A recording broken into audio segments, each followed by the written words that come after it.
अस्सलाम वालेकुम क्लास। जो हम चैप्टर पढ़ रहे थे चैप्टर नंबर 4। आज हमने जो टॉपिक पढ़ना है वो है सेल वॉल। सेल वॉल हम जैसे हम पिछले लेक्चर्स में पढ़ चुके हैं कि सेल के 3 बेसिक कंपोनेंट्स होते हैं, सेल मेम्ब्रेन, साइटोप्लाज्म और न्यूक्लियस। ठीक है। एनिमल सेल और प्लांट सेल में जो हमने डिफरेंस पढ़ा तो बेसिकली यही डिफरेंस हमने पढ़ा है कि सेल में तीनों बेसिक पार्ट्स तो प्लांट सेल में भी होते हैं, एनिमल सेल में भी। लेकिन जो हमारे पास प्लांट सेल है उसमें एक एडिशनल वॉल होती है, आउटर मोस्ट बाउंड्री बनाती है, उसे हम क्या कहते हैं, सेल वॉल, जो सेल के बाहर प्रेजेंट होती है। ठीक है। तो आज जैसे आप देख रहे हैं कि सबसे पहले सेल वॉल, प्लांट सेल में सबसे पहले सेल वॉल आती है, उसके बाद आता है सेल मेम्ब्रेन, फिर साइटोप्लाज्म और अंदर क्या होता है, न्यूक्लियस। अब सबसे पहले डेफिनेशन पढ़ते हैं कि सेल वॉल की। सेल वॉल की डेफिनेशन क्या दी, outermost boundary in most of the plant cell in is cell wall. तो सबसे बाहर सेल मेम्ब्रेन के बाहर जो स्ट्रक्चर होता है प्लांट सेल में उसे हम कहते हैं सेल वॉल, जो सेल की आउटर मोस्ट बाउंड्री बनाता है। ठीक है। अब ये बनता कैसे है, किससे सेक्रेट आउट होता है, तो ये सेक्रेट आउट होता है प्रोटोप्लाज्म से। अब बेसिकली प्रोटोप्लाज्म क्या होता है, हमने बात की सेल के 3 बेसिक पार्ट, वही पे बात करूंगी, न्यूक्लियस, साइटोप्लाज्म और सेल मेम्ब्रेन। अगर हम न्यूक्लियस और साइटोप्लाज्म को कंबाइन कर लें, अगर हम दो चीज़ें न्यूक्लियस और साइटोप्लाज्म को कंबाइन करके क्या कहते हैं, प्रोटोप्लाज्म कहते हैं। Nucleus, cytoplasm. साइटोप्लाज्म क्या है, लिक्विड सराउंडिंग द न्यूक्लियस, जो लिक्विड सराउंड कर रहा होता है न्यूक्लियस को, उसको हम कहते हैं साइटोप्लाज्म। अब न्यूक्लियस और साइटोप्लाज्म मिलके क्या बनाता है, प्रोटोप्लाज्म। और प्रोटोप्लाज्म को क्या कहते हैं, all the living matter in a cell. देखो साइटोप्लाज्म में भी साइटोप्लाज्म भी आ गया, न्यूक्लियस भी आ गया। अब साइटोप्लाज्म में डिफरेंट ऑर्गेनेलीज होंगे, ठीक है, वो हम आगे फर्दर लेक्चर्स में पढ़ेंगे। डिफरेंट ऑर्गेनेलीज, वो सारे के सारे ऑर्गेनेलीज जो साइटोप्लाज्म में है एज वेल एज न्यूक्लियस, ये दोनों मिलके क्या बनाते हैं, प्रोटोप्लाज्म। और प्रोटोप्लाज्म क्या है, all the living matter, living matter जिसमें सारे ऑर्गेनेलीज है एज वेल एज न्यूक्लियस, तो इसको हम कहते हैं protoplasm. The colourless material comprising the living part of cell including, अब जरा देखो क्या क्या इंक्लूड कर रहा है, cytoplasm and nucleus and other organelles. ये ऑर्गेनेलिज किसके अंदर प्रेजेंट है, साइटोप्लाज्म के अंदर प्रेजेंट है। तो हम कह सकते हैं साइटोप्लाज्म और न्यूक्लियस दोनों मिलकर प्रोटोप्लाज्म बना रहा है। ये प्रोटोप्लाज्म सेक्रीट करता है, क्या सेक्रीट करता है, सेल वॉल सेक्रीट करता है प्लांट सेल के बाहर, आउटर मोस्ट बाउंड्री बनाता है। ठीक है। अब हम बात कर लेते हैं कि लेयर्स ऑफ सेल की, बेसिकली जो सेल वॉल की, तो सेल वॉल की 3 बेसिक लेयर्स होती हैं। ठीक है। प्राइमरी वॉल, सेकेंडरी वॉल और मिडल लैमिला, ये 3 बेसिक वॉल से मिलके हमारे पास कंप्लीट एक सेल वॉल बनती है। हम इन तीनों को लेयर्स कहते हैं, तो प्राइमरी, सेकेंडरी और मिडल लैमिला। ठीक है। अब हमने इसको समझना है स्ट्रक्चर के थ्रू। आप सारों को एक स्ट्रक्चर नज़र आ रहा है यहाँ पे, सेल, ये एक सेल, ये दूसरा, ये तीसरा, ये चौथा। ठीक है, ये सारे सेल हैं हमारे पास। उसके बाहर क्या है, बाउंड्रीज। अगर आप देख रहे हो तो पहले आपको ग्रीन कलर में नज़र आ रही है सेकेंडरी वॉल, उसके बाद है प्राइमरी वॉल। तो प्राइमरी वॉल आउटर, अगर हम सेल वॉल की बात करें तो सबसे बाहर की तरफ जो होती है, जो एनवायरनमेंट से कनेक्ट करती है, वो प्राइमरी वॉल है। प्राइमरी वॉल के अंदर होती है सेकेंडरी वॉल, और सेकेंडरी वॉल के अंदर हमारे पास एक सेल मेम्ब्रेन आती है, ये आप देख रहे हैं ब्लू कलर के स्ट्रक्चर में, और अंदर सेल का पूरे सारे के सारे ऑर्गेनेलिज और साइटोप्लाज्म और न्यूक्लियस होगा। ठीक है।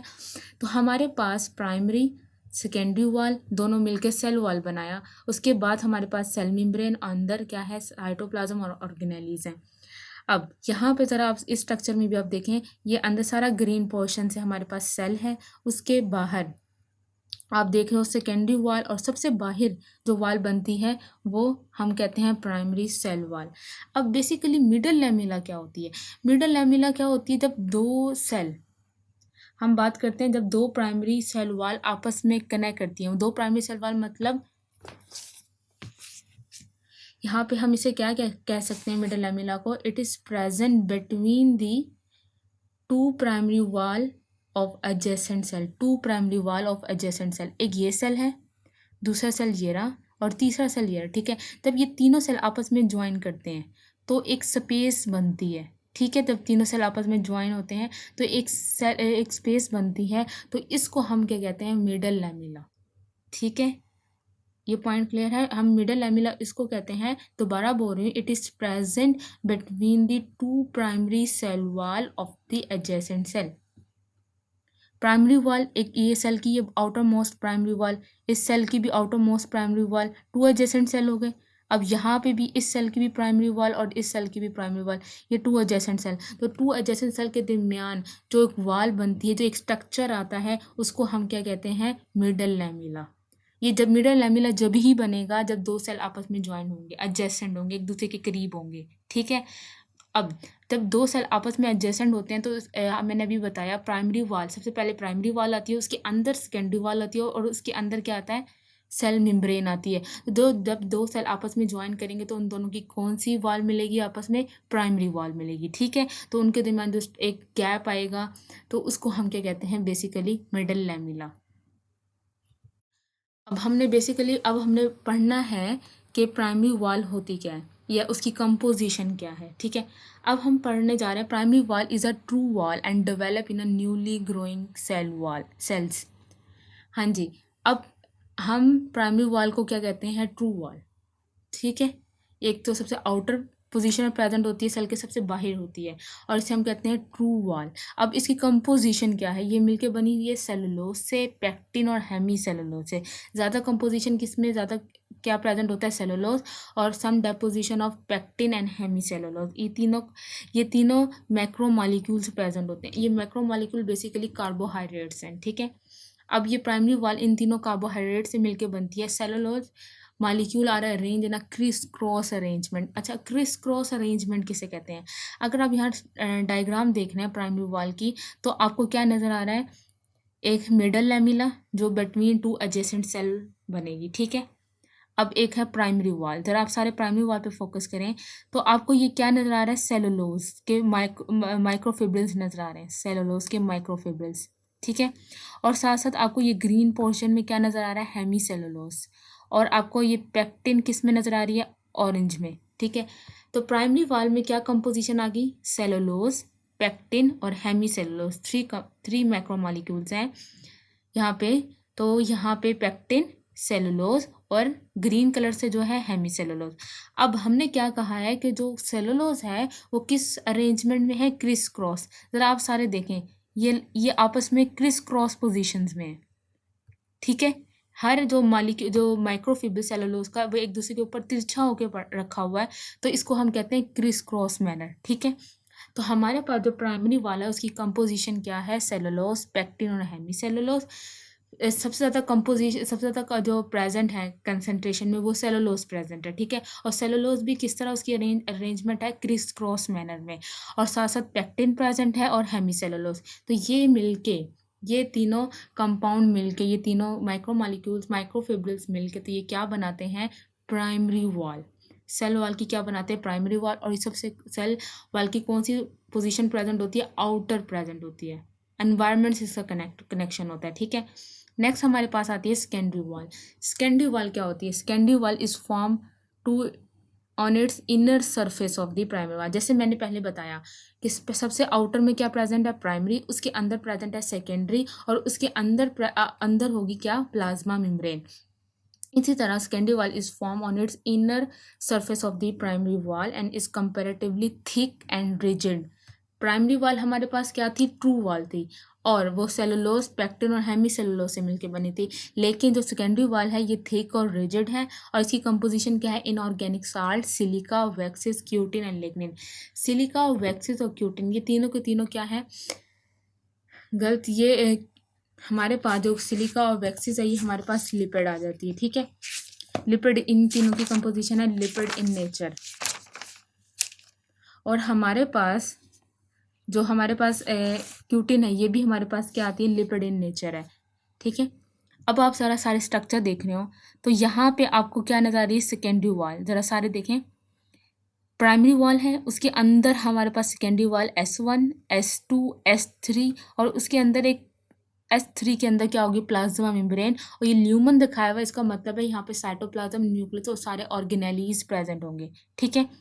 तो हमारे पास यहाँ पे सेकेंडरी वॉल की 3 लेयर्स है, क्योंकि ये थिक है, तो सेकेंडरी वॉल की कितनी लेयर्स है, 3 लेयर्स हैं। प्राइमरी वॉल एक क्या थी, एक आउटर प्रेजेंट थी और उसकी एक ही लेयर है। लेकिन सेकेंडरी वॉल की फर्दर 3 लेयर्स है, क्योंकि उसने कौन सा स्ट्रक्चर बनाना है, थिक, और रिजिड बनाना है, और थिक और रिजिड बनाने के लिए इसके पास कितनी वॉल्स है, 3 वॉल्स हैं। तो अंदर क्या होगी, प्लाज्मा मेम्ब्रेन, और सेकेंडरी वॉल के बाहर क्या है, प्राइमरी वॉल, ठीक है। और फिर मिडल लैमेला मैं आपको बार बार बता चुकी हूँ, it is present between the primary wall of 2 adjacent cell, ठीक है। देखो middle lamella is first to be form in between the primary wall of neighbouring cell.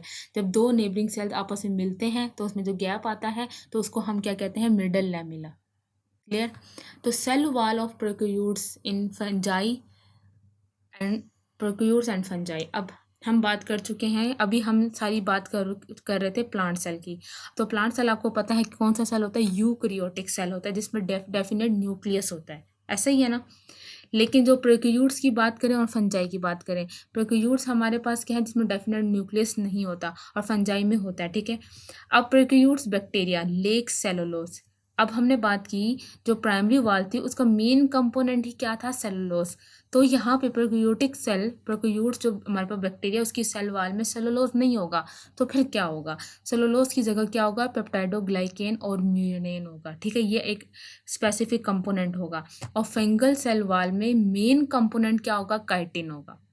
अब मैं दोबारा इस बात को रिपीट कर रही हूँ, प्लांट में मेन कंपोनेंट क्या है सेल वॉल का, सेलुलोज, ठीक है। प्रोक्यूट्स में मेन कंपोनेंट क्या है, पेप्टाइडोग्लाइकेन और म्यूरेन। और फंगल सेल, जो फंजाई का सेल है, उसमें सेल वॉल का जो मेन कंपोनेंट है वो है काइटिन। क्या है, काइटिन। होप सो ये पॉइंट अब क्लियर हो गया होगा। हमारे दोबारा इस बात को रिपीट कर रही हूँ कि प्लांट सेल में मेन कंपोनेंट क्या है, प्लांट सेल वॉल का सेलुलोज, प्रोक्यूट्स और बैक्टीरिया का पेप्टाइडोग्लाइकेन और म्यूरेन, और फंगल सेल वॉल का काइटिन। और काइटिन भी कार्बोहाइड्रेट्स हैं, ठीक है। अब फंक्शन ऑफ सेल वॉल क्या होते हैं, function, cell wall provides a definite shape to the cell, it keeps the cell rigid. अब देखो, डेफिनेट शेप देता है, ये क्या सबसे बाहर प्रेजेंट होता है सेल मेम्ब्रेन के बाहर, तो एक स्पेसिफिक शेप देता है सेल को, और सेल को रप्चर नहीं होने देता। मैंने आपको पहले बताया, जब वैक्यूल में ज़्यादा वाटर एंटर हो जाता है तो वो सारे के सारे जो ऑर्गेनेलीज है उसको सेल मेम्ब्रेन की तरफ धकेलता है, जिससे सेल के रप्चर होने का खतरा ज़्यादा हो जाता है। तो इस जो सेल वाली होती है वो उसको डेफिनेट शेप देती है और सेल को रप्चर होने से बचाती है। It keep this cell rigid, ठीक है। It does not act as a barrier to the material passing through cell wall. अच्छा एक बात, अभी हमने सेल मेम्ब्रेन में पढ़ा था कि सेल मेम्ब्रेन क्या होती है, सिलेक्टिवली परमिएबल होती है, सिलेक्टिवली परमिएबल। वो सारे के सारे कंपोनेंट्स को, कंपाउंड्स को या मॉलिक्यूल्स को अपने अंदर एंटर, सेल के अंदर नहीं आने देती, सिलेक्टिव सब्सटेंस को अंदर आने देती है। लेकिन सेल वॉल का काम इसमें नहीं है कि वो सिलेक्शन में, सेल वॉल सिलेक्शन में इन्वॉल्व नहीं है। सेल वॉल का क्या काम है, उसने डेफिनेट शेप देनी है सेल को, और सेल को रिजिड रखना है। सेल वॉल सारे के सारे कंपोनेंट, सारे सारे मॉलिक्यूल्स को अपने अंदर से गुजरने देगी। अब जब सारे मॉलिक्यूल सेल वॉल को क्रॉस करते हुए सेल मेम्ब्रेन तक पहुंचेंगे, किस तक पहुंचेंगे, सेल मेम्ब्रेन तक। अब सेल मेम्ब्रेन क्या करेगी, सिलेक्टिवली सिलेक्शन करेगी कि कौन से मॉलिक्यूल, कौन से कंपोनेंट सेल के अंदर जा सकते हैं और कौन से नहीं जा सकते। तो सेल वॉल का काम सिलेक्शन में नहीं है, ये एक्ट नहीं करेगी, बैरियर के तौर पर एक्ट नहीं करेगी। बैरियर क्या होता है कि आफ्टर चेकिंग ही कोई चीज़ अंदर जा सकती है, बाहर आ सकती है। तो सेल वॉल का काम सिलेक्शन में नहीं है, सारे के सारे मटेरियल्स को अपने अंदर से गुजरने दे देगी। अब कौन क्या करेगा, अब सेल मेम्ब्रेन करेगी उसकी सिलेक्शन, और फिर प्लांट सेल के अंदर मटेरियल्स एंटर होंगे या बाहर आएंगे, ठीक है। होप से ये पॉइंट क्लियर होगा सारों को।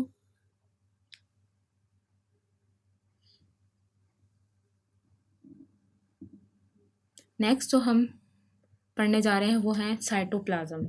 साइटोप्लाज्म वही, अब यही बात स्टार्ट करने लगी हूँ। साइटोप्लाज्म हम पढ़ने की 3 बेसिक, हम अभी तक हम क्या पढ़ रहे हैं कि सेल के 3 बेसिक पार्ट्स होते हैं, एक है सेल मेम्ब्रेन, साइटोप्लाज्म और न्यूक्लियस। आज हम पढ़ेंगे साइटोप्लाज्म इसी लेक्चर में।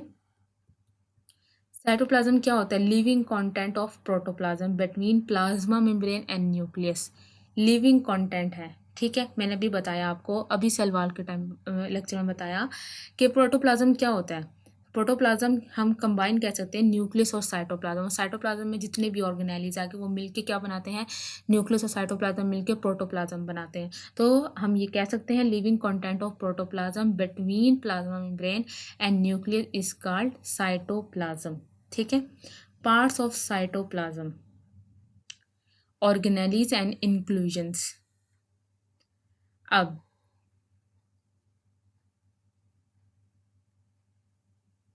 यहाँ पे ज़रा आप देखेंगे हमने साइटोप्लाज्म को 2 पार्ट्स में डिवाइड किया है, organelles and inclusion and cytosol. Cytoplasm में मैंने आपको बार बार बता दी हूँ कि क्या प्रेजेंट होते हैं, ऑर्गेनेलीज प्रेजेंट होते हैं, न्यूक्लियस एक और ऑर्गेनेली है। आप यहाँ पे देख रहे हो माइटोकॉन्ड्रिया प्रेजेंट है, एंडोप्लाज्मिक रेटिकुलम प्रेजेंट होते हैं, गोल्जी ऑपरेटस प्रेजेंट होते हैं, ये सारे ऑर्गेनेलीज हैं। ये सेल के अंदर साइटोप्लाज्म में सस्पेंड कर रहे होते हैं, फ्लोट कर रहे होते हैं। तो ये कौन सा बनाते हैं, इनसोल्यूबल स्ट्रक्चर बनाते हैं। ऑर्गेनेलीज और इंक्लूजन क्या कौन सा पार्ट होता है साइटोप्लाज्म का, इनसोल्यूबल। सारे ऑर्गेनेलीज साइटोप्लाज्म में क्या कर रहे होते हैं, फ्लोट कर रहे होते हैं। क्या कर रहे होते हैं, फ्लोट कर रहे होते हैं, तैर रहे होते हैं। ठीक है, और वो ऐसा नहीं होता कि वो ऑर्गेनेलीज उस साइटोप्लाज्म उस लिक्विड पोर्शन के अंदर सोलूबल हो जाए, उसमें हल हो जाए, ऐसा नहीं होगा, बल्कि ये इनसोलूबल पार्ट बनाएंगे। ठीक है, और इसमें क्या होगा, स्टोरेज होगा, स्टोरेज प्रोडक्ट होगी साइटोप्लाज्म में, वेस्ट होगा, जो सेल में वेस्ट प्रोड्यूस होगा वो भी साइटोप्लाज्म में होगा। और जो डिफरेंट स्टोरेज होती है, जैसे मैंने आपको पहले बताया कि लीवर और मसल सेल्स क्या स्टोर करते हैं, आपके पास एक्सेस ऑफ ग्लूकोज स्टोर करते हैं, किस फॉर्म में, ग्लाइकोजन की फॉर्म में। तो वो जो स्टोरेज प्रोडक्ट है लीवर और मसल सेल्स में, वो भी साइटोप्लाज्म में होगी। तो साइटोप्लाज्म क्या है, स्टोरेज भी डिफरेंट प्रोडक्ट्स को स्टोर भी करता है, उसमें वेस्ट भी होते हैं, उसमें डिफरेंट ऑर्गेनेलीज भी होते हैं। ठीक है, तो ये सारे मिलके क्या बनाते हैं, इनसोलूबल पार्ट। कभी भी ऑर्गेनेली साइटोप्लाज्म में सोलूबल नहीं होगी, ना स्टोरेज प्रोडक्ट होगी ना वेस्ट होंगी। ठीक है, मतलब वो साइटोप्लाज्म का पार्ट नहीं बन जाएगी। जैसे हम कहते हैं वाटर लेते हैं, उसमें हम शुगर को डिजोल्व करते हैं, तो शुगर उस वाटर का पार्ट बन के सोल्यूशन बना देती है। तो यहाँ पे ये सोल्यूशन है, ये इनसोलूबल है। यहाँ पे ऑर्गेनेलीज या वेस्ट और स्टोरेज प्रोडक्ट सोलूबल साइटोप्लाज्म में क्या क्या क्या नहीं होंगे, डिजोल्व नहीं होंगे। ठीक है, अब साइटोसोल। अब यहाँ देखने आप पहला पार्ट हमने पढ़ा इनसोलूबल पार्ट, जिसमें ऑर्गेनेली और इंक्लूजन्स आ गए। इंक्लूजन्स हम किसको कहते हैं, वेस्ट और स्टोरेज प्रोडक्ट को। ठीक है, और ऑर्गेनेली में आपके पास न्यूक्लियस, माइटोकॉन्ड्रिया, गोल्जी ऑपरेटस, ये सारे ऑर्गेनेलीज आ गए। साइटोसोल किसे कहते हैं, सोलूबल पार्ट होता है साइटोप्लाज्म का। Soluble part of cytoplasm is called cytosol. अब ये it form ground substance of the cytoplasm. Chemically it is about 90% of water. It contain all fundamental molecules of the cell. अच्छा, जो चीज़ cytoplasm में dissolve हो जाएगी, तो cytoplasm में 90% क्या होता है बेटा, वाटर होता है। अब इस वाटर के अंदर जो साइड डिजोल्व हो गई है, वो क्या बनाएंगी, साइटोसोल बनाएंगी। अब ज़रा सारे देखें कि यहाँ पर न्यूक्लियस, एंडोप्लाज्मिक रेटिकुलम, यहाँ पे आप देख रहे हो गोल्जी ऑपरेटस, माइटोकॉन्ड्रिया, ये आपके पास माइटोकॉन्ड्रिया आ गया, और ये vacuole, centriole, lysosome, plasma membrane. अब ये सारे स्ट्रक्चर क्या है, साइटोप्लाज्म में सस्पेंड है। तो ये क्या बनाएंगे, ऑर्गेनेलिस और इंक्लूजन, इनसोलूबल पार्ट बनाएंगे। ज़रा ये देखो, और जो चीज़ें इस साइटोप्लाज्म में डिजोल्व हो चुकी हैं, उस साइटोप्लाज्म में 90% वाटर जो डिजोल्व हो चुके हैं, वो साइटोसोल बनाएंगी। अब साइटोसोल को हम फर्दर डिवाइड करते हैं, form of molecule in cytosol, true solution और कोलाइडल सॉल्यूशन। अब ट्रू सॉल्यूशन क्या होता है, in the cytosol small molecules and ions में form true solutions. True solutions वो हों, अच्छा, अब ट्रू सॉल्यूशन और कोलाइडल सॉल्यूशन। अगर साइटोसोल है जिसमें सारी की सारी चीज़ें सॉल्यूबल हैं, सॉल्यूबल मतलब वाटर का पार्ट बन चुकी है, हल हो चुकी हैं। अगर सारी की सारी हल होगी और हमें कोई एक मिक्सचर, हम क्या करते हैं, वाटर लिया, उसमें शुगर डिज़ोल्व की, शुगर डिज़ोल्व की, हमें शुगर नज़र नहीं आएगी, तो वो ट्रू सोल्यूशन है। लेकिन अगर हम क्या करें, हम उसमें हम सैंड तो हम कुछ ऐसे कंपाउंड डालें, ऐसे मॉलिक्यूल्स डालें, मटेरियल डालें, जो ना ही वाटर में बैठे नीचे पैलेट बनाए, ना ही ऑयल की तरह सुपरनेटेड बनाए, ना ही वाटर के ऊपर तैरे, बल्कि वो डिज़ोल्व भी हो जाए लेकिन डिज़ोल्व भी ना हो।